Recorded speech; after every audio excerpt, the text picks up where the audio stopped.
Yep, we're here. Thank you guys for having us. Back from North Carolina, right? Yeah, absolutely. Wow. It's a good time last week. Yeah, so how long were you down there, Dustin? We were there, I guess, about a calendar week. I think Pastor Tim and myself had to go down on Sunday, but the majority of our team went down Saturday. We got there Sunday, worked all week, came back Saturday this past weekend. Yeah, Dustin Brown and Justin Miller. Justin, welcome. Thank you. Have you been on our program before? One time, it was probably about 2 years ago, so it's been a while. You look familiar when you came in. Yeah, so what was your experience like in North Carolina, Justin? It was very eye-opening, because, you see it on the news and everything, but to go down there and talk to the homeowners and actually see it was a big difference. What did you observe? Just people, a lot of Christians down there, that just come to help people in need, and everybody was working together and doing working with joy. Everybody was glad to be there. Yeah. Dustin, what were your observations down there? How much rebuilding is still yet to be done? I think a lot. I think something similar to Justin as well. Eye-opening in that I think so. Yesterday, Sunday was the 27th, I believe. So that's 10 months from the initial event last year, and you've got parts of the area that you can tell a lot of things have happened in terms of rebuilding and reconstruction, and you've got more parts than you might think or realize that look pretty similar to right after initial cleanup. And so varying stages of repair for projects, and also just the way that the area looks. So definitely eye-opening in that regard. But yeah, it kind of same thing. You get to see a lot of positive things, and then you get to see a lot of things that were also man, I'm surprised that is still in that state. Is this predominantly Western North Carolina, Yep. like Asheville? Yeah, still? So we were about 30 minutes east of Asheville, so still over in Western North Carolina. But to give you an idea of where we were in an area, a little town called Black Mountain, North Carolina. Based out of there, we worked on some homes kind of in that surrounding area. Another little town where we spent most of our week was Swannanoa, North Carolina. So the way that the area was affected was kind of spread out a good bit, and it's hard to explain, but I think if you were there and kind of see the way that the water flows, the rivers, the creeks, and whatnot, you could pick it up. But yeah, definitely spread out primarily in Western North Carolina.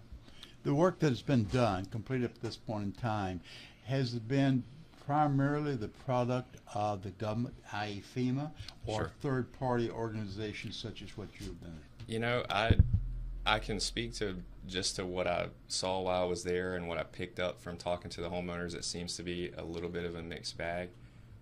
From what I could gather, I wouldn't say that there was a widespread concerted governmental effort. It looks like the majority is private organizations, private sector. A lot of Christian groups that have just been down there, boots on the ground, helping dry out the homes, tear them down, build them back up, and whatnot. I think it would depend on who you talk to. I think some homeowners have started whatever the FEMA process is and are currently still in that process with them. Others went completely private sector and just went straight with the volunteer organizations and the private organizations that are doing a lot of disaster recovery. So I would say depends on who you talk to. I don't think you could say that they haven't been there, but I don't know that you could say they've really gone in there and taken control of the situation either. Yeah, a lot of problems in the past, such as Katrina, FEMA's initial role was providing temporary housing. Yeah. Have they done that in North Carolina? I think same thing. I think you've seen where it's in spots, but from what I could tell, a lot of homeowners had to take initiative on their own.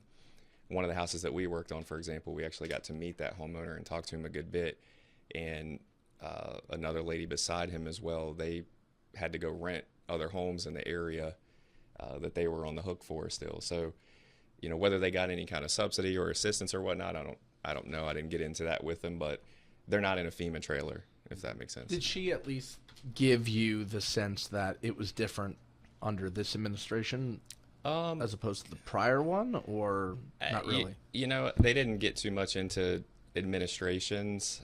I think, honestly, it still felt a lot like shell shock was kind of still there. You know, like they weren't even in a place where they could think about politics or differences in administration. It was just, you know, hey, it's been 10 months and we're still displaced, and everything that we've known is not what it was and maybe never will be. And some of those folks have lost people as well. And so, you know, when you look at putting things into perspective, it's just that wasn't something that came up in a lot of conversations. It was more like, hey, how do we just get back to normal, you know? Were there still places that are hard to get to with road conditions and such, Dustin? Yeah, for sure. There's, I mean, if you look at where we were in an area that was affected pretty seriously, but it was still closer to, you know, what you would consider bigger towns in the area. There's a lot of places where they're just now getting the roads fixed so that they can get equipment to the places to start the recovery on those places, because there were so many main roads that go back into these different valleys and whatnot that were either completely washed away, half washed away. I couldn't give you an exact number, but from what I could gather talking to folks that have been there for a long time, there were a lot of little bridges that cross little creeks that you don't think about on a daily basis because they're just there. Yeah. Were gone. And so now you think, oh, this house is 3 miles back this valley, we need to get an excavator and a dump truck back there. Well, now 5 bridges and 6 roads have to be rebuilt before they can even consider that. And so you're still seeing a lot of those efforts just get to the point where some of those homes can start, and that's, you know, 10 months from the event. Now that's beyond the capability of groups coming in and helping. Who's driving that? Is it by the state or the feds? I'm talking about the transportation building these 6 or 7 bridges you're talking about. Yeah, I honestly couldn't say. We weren't in an area where we got to see a lot of construction on those types of things. I could give you the perspective of the little bit of research I did before we went down there, and that's a lot of private organizations too. You know, companies that are people that just own their own general contracting companies or whatnot happen to have the equipment, took their equipment down there and just kind of got in where they fit in and started helping. Why? Well, I was going to say this is exceptionally unfortunate. Sure. But we should start accepting this as a given. We had it in Katrina, we've had it Hugo, we've had it in Texas more recently, we've had it several places in West Virginia, we had it in North Carolina. It's going to just keep occurring over and over and over again. But I'm not sure we're getting our arms around it. I'm not sure we're getting ahead of the process. Yeah, I think you know, if you're speaking more to arms around from a federal response, I don't know. It's above your pay grade, man. Yeah, from what I could say, from what I can see, it you know, when you pull up, it's not like there's a 1,000 FEMA jackets everywhere just knocking stuff out. That's not the vibe that you get when you're there. Justin, why was it a good idea from folks from the West Virginia Martinsburg Rescue Mission to go to North Carolina to do this work? Well, for me, it's just because, like, I mean, I was homeless and on the streets, and people, like, really did show me the love of Christ. And so it meant a lot to me to go and be able to do that for somebody else. How did you feel when you left to return back here? It fulfilled, it made me feel really good to be, like, because I've prayed for God to give me something to do to serve him, because a lot of Christian people has helped me come a long way since I got to the rescue mission. And Dustin, when you left, what were you thinking? I was thinking the same thing. Like I was very, very excited for our guys like Justin for the reasons that he just mentioned. You know, I've seen the progress in the guys that were on our team, you know, from their time in the mission. And so I was kind of feeding off of them. My enthusiasm was coming from their enthusiasm, and that they were very, very excited to give back in a way that, you know, that they understood very intimately in a way that maybe a lot of people wouldn't. And so if you're, you know, if you're in a Christian group or just in a volunteer group and you see that happen and you go down there to help, all good things, right? And you can take away a ton of good perspective from that. But when you know what it's like deeply to be displaced, to lose everything, to not have a place to go or to call home, I think that probably affects you a little bit differently. And so to hear those guys talk about that, to see their joy, for them to give back in a way that, like Justin said, the rescue mission has helped them so much, was very good. And I think you know, as far as goals go, we hit that. So for me, it was extremely fulfilling to be a part of that, to be around them, to get to work with the team while those guys were giving back, and to give back myself was awesome. And how many guys were down there? We had 9 total. We took a team of 9, yeah. And what kind of work were you doing generally during the course of a day, and how many hours a day would you do it? Yeah, so we did a normal 8-hour work day, Monday through Friday, and the way that the organization that we were there with had it set up was that they had anywhere from 15 to 25 homes that they were working on at any given time. Now, we didn't work on 15 to 25 homes, but I say that to say they have projects at every stage of construction. And so the things that we did the most were we worked on a couple homes that were in the finishing stages. So we were doing a lot of finished carpentry, trim work, shelving, finishing cabinets, stuff like that. But we did a couple days get to go to a house that, you know, for example, was at the very beginning of their rebuild process, where it had been completely gutted down to studs, down to floor joists, and guys got to put floor joists in and subfloor in and stuff like that. So yeah, anything that you could think of, it's happening down there as far as construction goes, and those were the things that we got to do the most. What organization was doing the organizing, doing the scheduling? So we went with a group called Men for Missions. One of our board members has been affiliated with them for a long time. He's been an itinerant missionary with them. He's done a lot of missions work with them. So it was a natural fit for us to slide in with them. And they partnered with an organization called Fuller Center Disaster Rebuilders. Say that again, please. Fuller Center Disaster Rebuilders. Okay. They partnered with them on the logistical side. So the group that we went with, Men for Missions, they're taking care of logistics for us in terms of planning for the group, lodging, food, all of those things. But as far as the project management goes, when we got there, we got connected with Fuller Center, and it's actually their project manager who's running all of the job sites. Good, Mike. Do you think that the work that you do, would you encourage that more groups kind of get started to kind of fill that gap? Because we can't really rely on FEMA. This has been like a decades-long long thing. Like, would you encourage, I guess, more groups to form to fill that gap? I would have to say yes. And I don't even want to, I'm going to say that from a Christian perspective, not from a political one. I would have to say yes. Just being down there where we were, it's an extremely unfortunate situation. This neighborhood that we were in, for example, because you can look at it and, if you're disconnecting from it from an empathy standpoint, you could take a step back and say, well, why not just have flood insurance, or why not just whatever? But the reality is they weren't in a floodplain. This was a 1,000-year event. They didn't have flood insurance. It's a regular homeowner's insurance isn't going to cover it because they're going to say, well, it was a flood, not a fire or something like that. And so now you have somebody who maybe still has a mortgage on their home, but insurance won't cover it. So now you're paying a mortgage for a place that's completely gone. So you can't even say, well, just go buy a new house. And you got to rebuild. And so at that point, that takes the funds, it takes the labor that it takes. And, the 2 houses that we were working on, for example, I'd asked the project manager because we just lucked out, that we ended up being there at the final stages. He estimated about 400 different people have worked on those homes over the last however long, because they get new volunteer groups every week. So that house, short of the specialists, right, things you got to be licensed for, so plumbing, electrical work, short of that, it's been completely rebuilt by volunteer efforts. And so you think of the labor costs that they've been able to save because of that.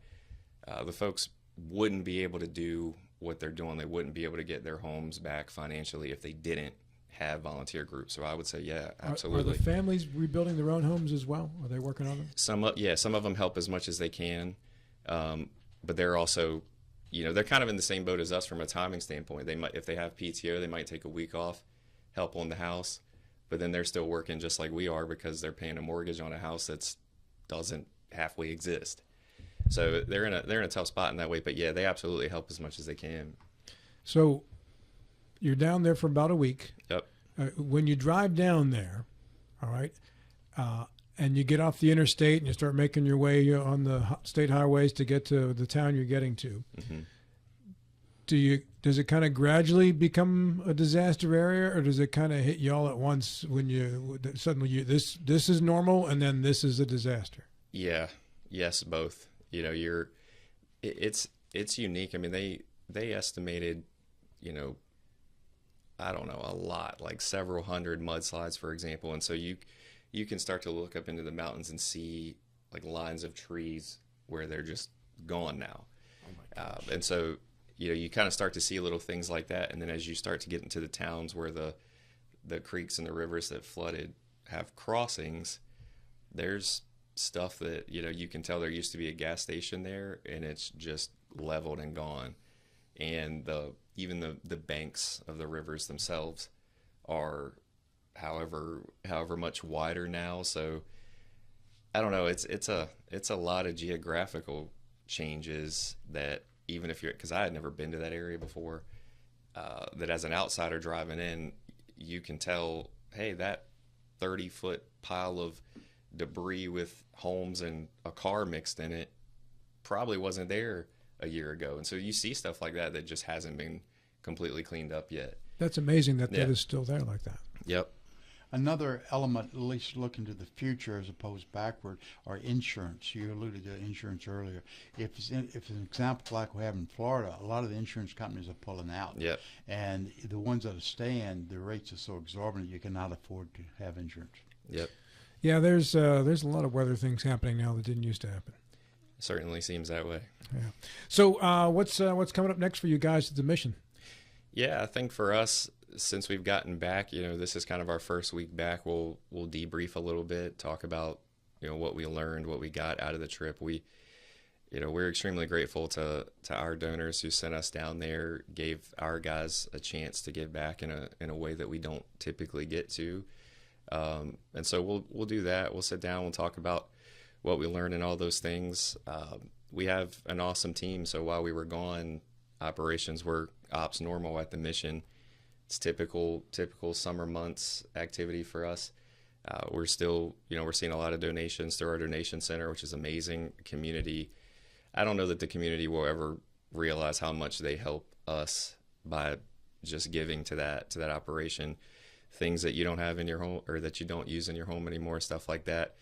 You might think nothing of it, but you bring it in, you drop it off, we sell it, that money goes right back into feeding folks. And so, yeah, normal operations for us. It's hot, so our hours in the cafeteria are adjusted a little bit. Folks are able to come in, they're able to come in, get water, get some air conditioning. Of course, 3 meals a day every day, 365 days a year. So right now we are ops normal as far as that goes. We've got a couple projects in the works that we're working on in terms of, our donation center, redoing that, trying to keep that project going, and some other things that, I won't say just yet, but so far so good. Justin, would you go back to Carolina to help again if needed? Yes, I would definitely go back. I would be glad to go back. What would you say to people who are considering doing something like this? I would tell them to go do it and see for themselves. I think you would really get a lot out of it. What's next for you at the mission? Just to go back to work and just, try to remember how everybody down there worked together and helped each other, and to keep doing that while I'm here. Yeah. What is your job at the mission, Justin? I work at the thrift store. Thrift store. Yeah. Okay. Are you working today? No, I'm off on Sunday and Monday, so I'm off today. All right, very good. What do you need at the thrift store? What sells well that you don't have enough of? We take all kinds of stuff. We take clothes, kitchen stuff, just you name it, basically. As long as it ain't like, we don't take beds or big appliances, but pretty much whatever you can think of, we get in there. Bring it down. Along that tenure, Rob, the mission sent what they need for the kitchen needs are eggs, hot dogs, spaghetti sauce, canned fruit, applesauce. Yep. Very good. All right. Dustin and Justin, thanks so much for coming in and for the work that you do. Great Yeah. stuff. Thank you guys for having Yeah, us. thank you.